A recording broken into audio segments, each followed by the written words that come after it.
$1.2 million চাকরি মানে বছরে 10 কোটি টাকা আর মাসে প্রায় 84 লক্ষ টাকা। শুধুমাত্র আপনার কাজ হলো এই লাইট হাউসকে পাহারা দেওয়া। আপনার কি সাহস আছে এই চাকরি করার? আপনাকে প্রেসার দেওয়ার জন্য কোনো বস এখানে থাকবে না। আপনি যখন খুশি ঘুমাবেন, ঘুম থেকে উঠবেন, প্রকৃতিকে অনুভব করবেন এবং মাছ ধরবেন, খাবেন দাবেন এবং নিশ্চিন্তে ঘুমাবেন। শুধুমাত্র আপনার কাজ হলো লাইট হাউসের উপরে থাকা এই বাতিটি সঠিকভাবে কাজ করছে কিনা বা ঠিকমতো জ্বলছে কিনা তা পর্যবেক্ষণ করা। আর এতটুকু কাজের জন্য আপনাকে মাসে 84 লক্ষ টাকা দেওয়া হবে। কিন্তু দুর্ভাগ্যবশত এই চাকরি কেউ করতে চায় না।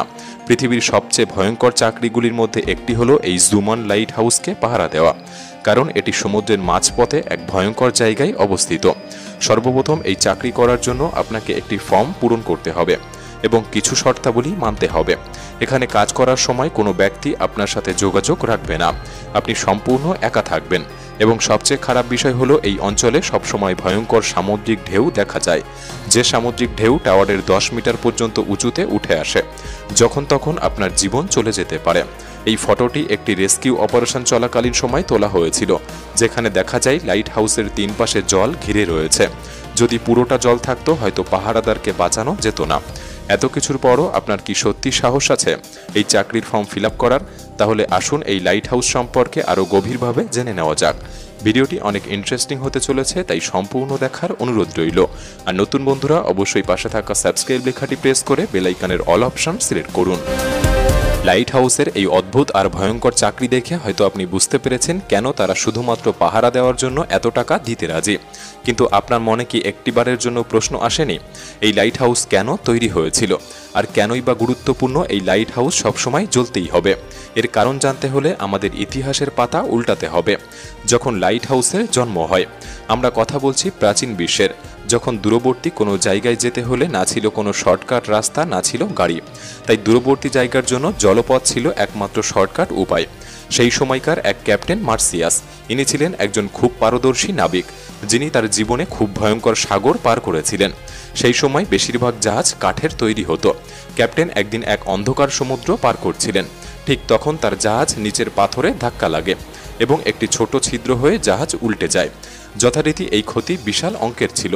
তাই এই ঘটনার পর ক্যাপ্টেন মার্সিয়াস ভাবতে থাকে এর থেকে বাঁচার উপায় কি থাকতে পারে, যা থেকে এই ধরনের বিপদ ঘটার আগেই একটি জাহাজ সতর্ক হতে পারে। তবে এটি ছিল শুধুমাত্র একটি সমস্যা। আপনারা হয়তো জানেন সমুদ্র কত বড়, যা প্রশান্ত মহাসাগর সম্পর্কে জানলেই অনুমান করা যায়। আপনি যদি 7টি মহাদেশকে একত্র করে প্রশান্ত মহাসাগরের সাথে পরিমাপ করেন, তাও প্রশান্ত মহাসাগর বড় হবে। এটা তো সামান্য ব্যাপার। আপনি যদি 5টি চাঁদকে একত্র করে পরিমাপ করেন, তাও প্রশান্ত সাগরের আয়তন বেশি হবে। তাহলে অনুমান করতেই পারছেন প্রশান্ত মহাসাগর কত বড়। আগেকার সময় নাবিকরা যখন খোলা সমুদ্রে যাত্রা করত, তাদের কোনো অনুমান থাকতো না পরবর্তী বন্দর কত দূর বা কোন রাস্তা দিয়ে ওই বন্দরে যেতে হবে। নেভিগেশন প্রবলেম সেই সময়ের একটি বিশাল বড় সমস্যা ছিল। জিপিএস বা এরকম কোনো অ্যাডভান্স টেকনোলজি ছিল না যে এই সমস্যাগুলির সমাধান করতে পারে। জিপিএস এর আবিষ্কার তো কিছুদিন আগেই 1973 সালে হয়েছে এবং জনসাধারণের জন্য চালু হয়েছে 1978 সালে।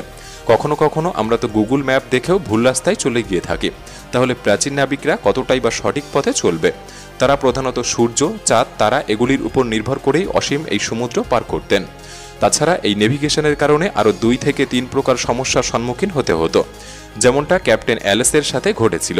তিনি যখন তার ক্রু মেম্বারদের সাথে প্রশান্ত মহাসাগর পার করছিলেন, হঠাৎ এক রাতে রাশি রাশি মেঘ তার জাহাজের সামনে এসে হাজির হয় এবং আকাশ অন্ধকার হয়ে সমস্ত তারা ঢেকে যায়। যে তারাগুলি দেখে ওনারা দিক নির্দেশ করছিলেন। সেই সময় মহাসাগরে খুব ভয়ঙ্কর তুফান ওঠে এবং ওনারা রাস্তা হারিয়ে ফেলে। পরদিন সকালে ওনারা নিজেদেরকে আবিষ্কার করে সমুদ্রের এক অজানা স্থানে। ক্রুদের কাছে যথেষ্ট খাবার মজুদ ছিল না। অনাহার এবং তৃষ্ণা ক্রুদেরকে শারীরিকভাবে দুর্বল করে তুলছিল। এটা হয়তো আপনিও জানেন, সমুদ্রের জল পান করা যায় না। এটা অনেক বেশি নোনা হয় এবং অধিক পান করলে একটি মানুষের মৃত্যুও হতে পারে। সুতরাং ওনারা বিশাল জলরাশির মধ্যে থাকলেও তৃষ্ণার্ত ছিলেন। অনেক ক্রু এই ঘটনায় মৃত্যুবরণ করে এবং ক্যাপ্টেন শেষমেশ একটি বন্দর খুঁজে পান যেখানে তারা নোঙর করে। এরপর বিশ্বের ইতিহাসে প্রথমবার লাইট হাউসের জন্মকাল শুরু হয়। ইজিপ্টের ভূমধ্যসাগরের সাথে জড়িত ছিল একটি শহর, সিটি অফ আলেকজান্দ্রিয়া। 280 খ্রিস্টপূর্বাব্দে ওই সময়কার রাজা ছিলেন টলেমি দি সেকেন্ড ফিলাডেলফাস। তখন ওনাদের জীবন জড়িত ছিল বৈদেশিক বাণিজ্যের উপর নির্ভরশীল, কিন্তু এই বৈদেশিক বাণিজ্যের জন্য সবচেয়ে বড় সমস্যা ছিল ওনাদের অবস্থান। আপনি যদি খুব গভীরভাবে এই এলাকার ম্যাপটি খেয়াল করেন তাহলে দেখতে পাবেন সমুদ্র থেকে কিনারায় পৌঁছাতে মাঝে মধ্যে ছোট বড় প্রচুর পাথর খণ্ড রয়েছে। রাতের বেলা যখন কোনো বাণিজ্য জাহাজ এই পথ অতিক্রম করত তারা ওই পাথরে বাধাগ্রস্ত হতো এবং কখনো কখনো জাহাজ ভেঙে গিয়ে ডুবে যেত এবং সমস্ত পণ্য নষ্ট হয়ে যেত, যা এই সাম্রাজ্যের জন্য একটি বিশাল বড় ক্ষতি ছিল। তাই রাজা টলেমি তাদের সামুদ্রিক বাণিজ্য পথকে সুরক্ষিত করার জন্য ওই সময়কার একজন গ্রিক আর্কিটেক্ট এবং ইঞ্জিনিয়ার সস্ট্রাসাস অফ সিনিডেসকে হায়ার করেন। দুজনে মিলে একটি বিশ্ববৈপ্লবিক পরিকল্পনা করেন, যা একটি আলোর মিনার, যেখান থেকে আলো এসে একটি জাহাজকে নিরাপদে কিনারায় পৌঁছাতে সাহায্য করবে এবং জাহাজকে জলের নিচে থাকা পাথর এবং আসন্ন বিপদ সম্পর্কে সতর্ক করবে। তাদের পরিকল্পনার সাথে ইঞ্জিনিয়ার সস্ট্রাসাস কাজ শুরু করেন, কিন্তু তখনও উনি জানতেন না তিনি যা তৈরি করতে চলেছেন তা একদিন প্রাচীন বিশ্বের একটি সবচেয়ে বিখ্যাত মার্বেল পাথরের স্থাপনা দি ফ্যারোস অফ আলেকজান্দ্রিয়া নামে পরিচিত হবে। আলেকজান্দ্রিয়া সাম্রাজ্যের কিনারায় এই ফ্যারোস অফ আলেকজান্দ্রিয়া প্রথমে বন্দরের পরিচিত চিহ্ন হিসাবে তৈরি করা হলেও পরবর্তীকালে এটি লাইট হাউস হিসাবে কাজ করে। লাইট হাউসের মূল ভিত্তিভূমির আয়তন ছিল 110 বর্গফুট এবং উচ্চতা ছিল 450 ফুট। স্থাপনাটির মূল দেহের গোটা শরীরে একটি পেঁচানো সিঁড়ি ছিল, যে সিঁড়ি বেয়েই উপরে ওঠা যেত। আলো তৈরি করতে লাইট হাউসের মাথায় বিশাল আগুন জ্বালানো হতো তেল এবং কাঠ ব্যবহার করে, যে লাইট হাউসকে গোটা দুনিয়ায় সপ্তম আশ্চর্য বলে জানা যেত। তবে এই আশ্চর্যের পেছনে শুধুমাত্র এর বিশাল আকার দায়ী নয়, এর নিপুণ কৌশল একে অত্যাশ্চর্য করে তোলে। এছাড়াও সস্ট্রাসাস আগুন দ্বারা তৈরি আলোকে দেখানোর জন্য মিরর এবং গ্লাস সিস্টেমও তৈরি করেছিলেন, যার ফলে একটি জাহাজ কয়েক মাইল দূর থেকে এই আলো দেখে গতিপথের নির্দেশনা পেতেন। যখনই লাইট হাউস তৈরির কথা সারা দুনিয়ায় ছড়িয়ে পড়ে তখন দূরবর্তী বাণিজ্যিক ব্যবসায়ীরা একটি শান্তির নিঃশ্বাস নেয়, কারণ এই আলো নির্দেশনার ফলে জাহাজকে আলেকজান্দ্রিয়ায় আসতে ওই পাথরগুলির ভয় করতে হতো না।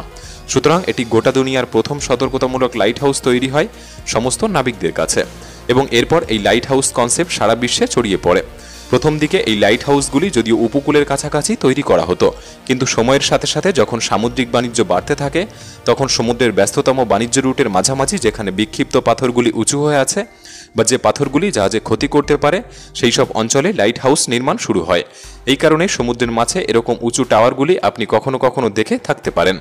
প্রথম দিকে যদিও লাইট হাউসগুলিতে আগুনের ব্যবহার করা হতো, কিন্তু এটা কোনো আক্ষরিক ভাবনা ছিল না, কারণ তখন আগুন ছিল আলোর উৎস।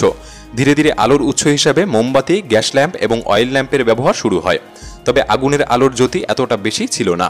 ধীরে ধীরে যখন ইলেকট্রিকের আবিষ্কার হয় তখন লাইট হাউসগুলিও ধীরে ধীরে ইলেকট্রিক বাল্বে রূপান্তরিত হতে শুরু করে, কারণ ইলেকট্রিক আলোর জ্যোতি বেশি। কিন্তু লাইট কিভাবে কয়েক মাইল দূর থেকে দেখা যাবে তার জন্য একটি বিশেষ প্রকার লেন্স তৈরি করা হয়।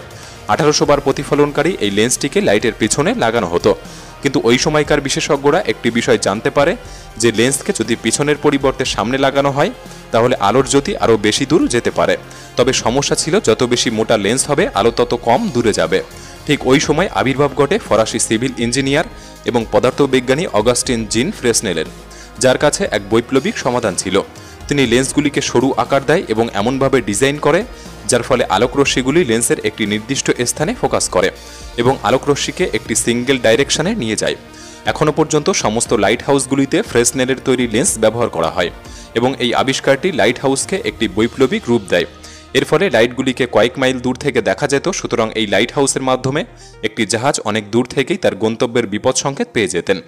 ভিডিও শুরুতে আমি আপনাকে যে কাজটির কথা বলেছিলাম জুমান লাইট হাউসকে পাহারা দেওয়া, শুধুমাত্র আলোটি জ্বলছে কিনা যা দেখলেই আপনাকে বছরে 10 কোটি টাকা দেওয়া হবে। লাইট হাউসের ভয়ঙ্কর দিকগুলি জানার পর আপনি কি এই কাজটি করার ইচ্ছা প্রকাশ করে থাকেন? আমাদের কমেন্ট বক্সে অবশ্যই জানাবেন। প্রাচীন যুগে তৈরি এই লাইট হাউস যা বর্তমানে সামুদ্রিক বাণিজ্য জাহাজগুলির জন্য একটি বিশ্ববৈপ্লবিক আবিষ্কার হয়ে দাঁড়িয়েছে, যা আজও মানুষেরা ব্যবহার করছে। এমনও অনেক আবিষ্কার রয়েছে যা প্রাচীন হলেও আমাদের কাছে ওল্ড ইজ গোল্ড। এমন আবিষ্কার সম্পর্কে আপনি কি জানতে চান? আমাদের কমেন্ট বক্সে লিখে জানাতে পারেন। আজকের এই ভিডিওটি ভালো লাগলে একটি লাইক করতে পারেন। তাহলে দেখা হচ্ছে পরবর্তী নতুন একটি এপিসোডে। ধন্যবাদ।